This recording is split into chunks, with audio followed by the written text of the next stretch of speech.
Are you tired of paying rent every month and having nothing to show for it? Home ownership provides several benefits. In addition to the satisfaction of being a homeowner, you can enjoy tax deductions, say goodbye to your landlord, and most importantly, start building equity. Owning your first home can be both exciting and a bit nerve-wracking. It seems obvious, but the first step to buying a house is making the decision to buy. Grab a piece of paper and write down all of the reasons why you want to buy a house. Determine how long you want to live in the new house. Does buying still make good financial sense? Can you afford a house that will meet your list of requirements? A good rule of thumb is your mortgage payment should not exceed 1/3 of your net monthly income. Are you planning on having children? Are you thinking of starting your own business? Talk about neighborhoods, schools, and economic factors liable to affect the value of a home. Also, remember that owning a home can be very time-consuming. The weeds never stop growing. Plus, it seems like something always needs to be fixed, repaired, or painted. So make sure you have the time and the money to put into your home, or your investment won't appreciate as much as you'd like it to.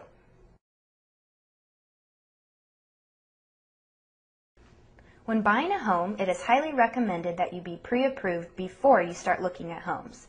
Being pre-approved will inform you of your maximum affordable home and save you from looking at properties outside of your price range. So, where do you even start? A good place to start is to contact a loan officer or contact your local bank and have them take an application on you. It's also good to work with someone who you trust because this is one of the biggest investments you'll ever make. Also, for comparison, you may want to check 2 or 3 different banks and lenders. It will help if you can get pre-qualified for a mortgage. A pre-qualification is a verbal statement saying that you are qualified for a specific amount. Your loan officer can write a letter in which you can give to your real estate agent. Your real estate agent can then use this letter when negotiating a deal. Here are the items that banks and lenders will look for when getting you pre-qualified. Ideally, you will need 2 years of credit history and 3 to 4 trade lines showing up on your credit report. Trade lines include items such as car loans, credit cards, student loans, plus others. It is very important to pay your bills on time and to keep your credit history clean. Your credit scores will determine your interest rates, your choice of loan programs, and if you qualify for 100% financing. Most lenders require a 2-year job history in the same line of work. If your major in college was related to your current job position, that counts towards your 2-year job history, including your bank accounts, stocks, mutual funds, and retirement account. It is a good idea to have 2 months' worth of reserves. This will help in obtaining a pre-approval, plus it is always good to have money saved in case of an emergency. The purchase price and loan amount must be suitable for your income. After your loan officer calculates your debt-to-income ratios, they will give you the loan amount in which you are pre-approved for. Based on your individual situation, additional documentation or verifications may be required. Common documentation includes past 2 years W-2s, last 2 paycheck stubs, and 2 months bank statements. You probably have an idea of what part of town you want to live in based on several criteria, such as where you work, where friends or relatives live, and how much house you can afford. Search all of the resources for houses on the market that fit your criteria. Preview these houses with your realtor or mortgage banker to eliminate the duds. Then, schedule appointments to tour the houses that best fit your criteria at times convenient to you. When touring a home, you may want to discuss with your real estate agent what you like and what you dislike. You may have to amend your wish list a little bit. Things that seemed important might not be so important anymore. You need to refine your search and narrow in on what your dream home is. This house of your dreams can mean different things to different people. If you're a young married couple or single, a fixer-upper may be just what you're looking for. If you have the time and energy to put into some sweat equity, it could be perfect. And remember, you'll probably move about 2 or 3 times before you settle into the actual house of your dreams. When you do find that first house, it's time to put in an offer with your realtor or mortgage banker. The offer is normally presented with earnest money or binder. This is a cash deposit by a personal check made to a property seller to secure an offer to buy the property. It's in your best interest to put up at least 1% of the asking price, but never less than $500. The more the better, if you can afford it. The earnest money is deposited into an escrow account only after you have signed contract with the seller.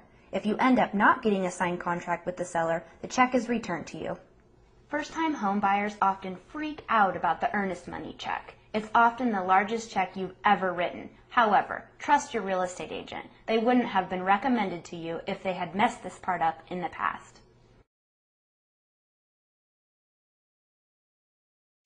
How well do you sleep at night? Well, get ready for some tossing and turning. So you found the house, you've put in the offer, and you've written a big, scary check. Now what? You wait and wonder. Have I offered too little for the house? Have I offered too much? Can I actually afford the payments? It is common to receive a counteroffer when the initial purchase offer is submitted. Don't let this discourage you. Discuss the counteroffer and decide whether or not to accept it. Submit your own counteroffer or reject the counteroffer and move on. Try to avoid having any type of emotional attachment to the house at this time. Your emotions can lead to buyer's remorse. Before you start negotiating the deal, set limits on how much you're willing to offer for the place and be sure to stick to those limits. During the closing period, you will be working with your mortgage lender to close the loan. However, since you were pre-qualified before you started looking at homes, you're already that much closer to the end. Just gather the necessary property information your lender needs to close the loan. You will receive a good faith estimate of closing costs at the time the loan application is submitted to the lender. The estimate is based off of the loan officer's past experience and may not include all the closing costs. Your realtor or mortgage banker will be glad to review the good faith estimate, answering questions and highlighting missing costs and estimates that may even be low.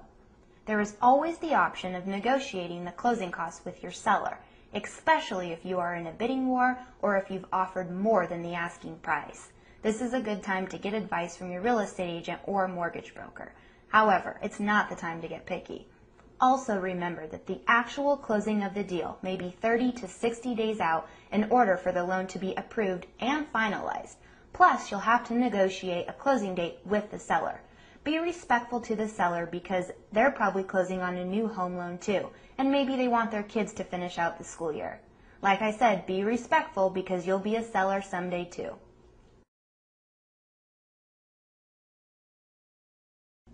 Congratulations! It's time to move into your new house and make it a home. It's also time to find out who your true friends are.